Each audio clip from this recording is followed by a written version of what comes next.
Let's begin with the August 1st planned protest, where the federal government has called an emergency meeting for today in response to the planned nationwide protest scheduled for August 1st. The meeting, being attended by ministers and secretary to the government of the Federation and special advisors, aims to address the grievances driving the protests.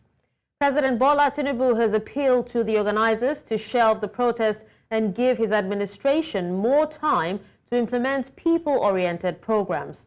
The planned protest, sparked by rising living costs and economic hardship, has gained traction on social media. The government has urged youths to abandon the plan, describing it as ill-advised. Minister of Information Mohammed Idris conveyed the president's plea, saying Mr. Tinubu takes the protesters' grievances seriously and is committed to ensuring a better future for Nigeria. In the meantime, the Inspector General of Police, Kayode Egbetokun, has urged citizens to avoid the planned protest, stating that the proposed nationwide protest was ill-advised.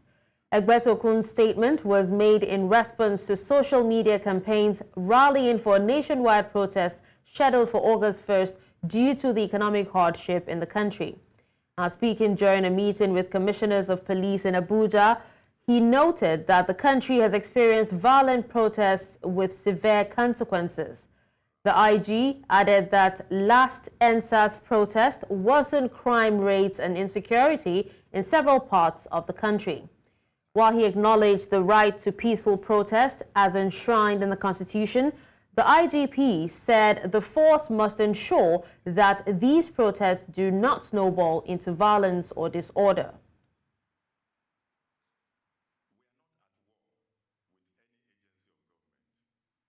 Joining us to discuss more on the planned protest is a public affairs analyst, Jelili Adebi. Hello, Jelili. Thank you so much for joining me at this time. Yeah, thank you so much for the opportunity to have the conversation. All right. Now, Jelili, with all indications, do you think that the planned protests will hold despite President Tinubu's appeal to the organizers, especially given the current public sentiment and the traction that the protest has gained on social media? Well, from all indications, from speaking with colleagues, being involved in different civil society organization ecosystem spaces, there is a strong indication that the protest is going to hold. And what I will encourage the government to focus on is working with the organizers of the protest to ensure that it is a safe and peaceful protest. Because protests constitute the heartbeat of any living democracy. Without protest, democracy is at risk.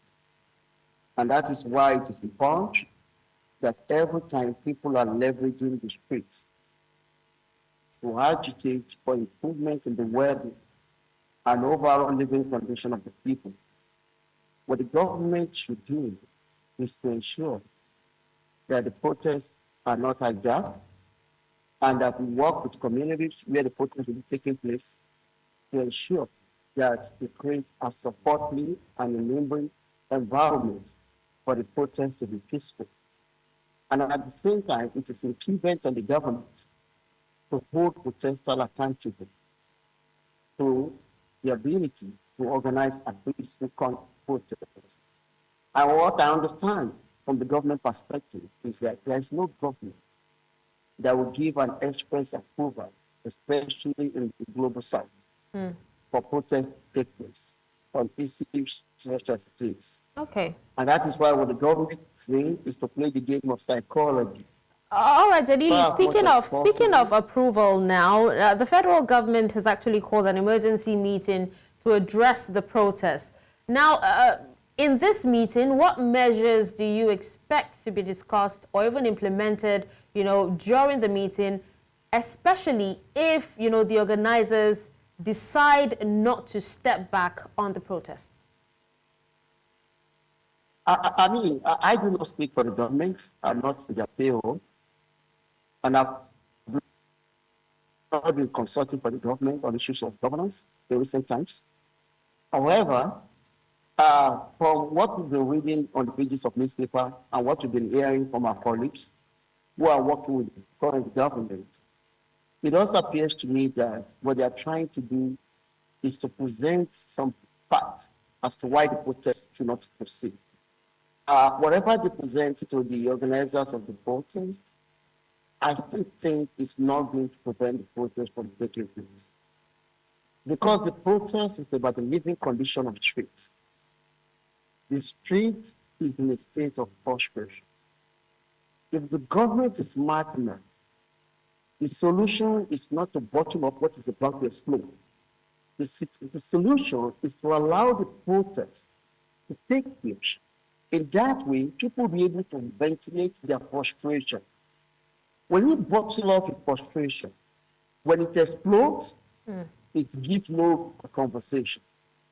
And that is why I'm advising those that will be facilitating the conversation with some of the organizers of the protest to focus their attention on what needs to be in place for the protest to be peaceful.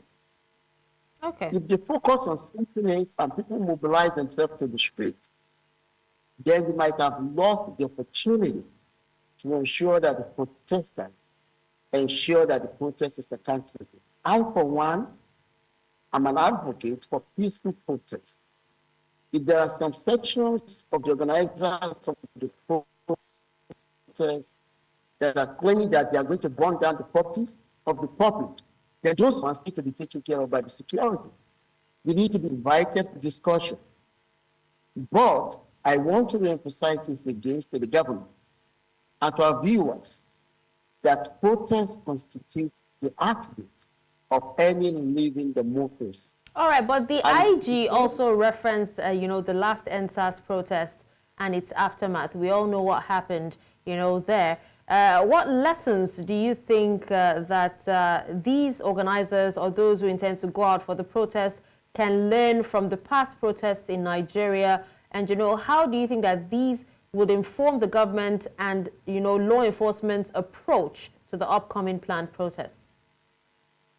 As somebody who has leveraged the street severally as a union leader and as an opinion leader in the country, every single time we wanted to organize protests in the past, there was always a reference to a protest that was not peaceful.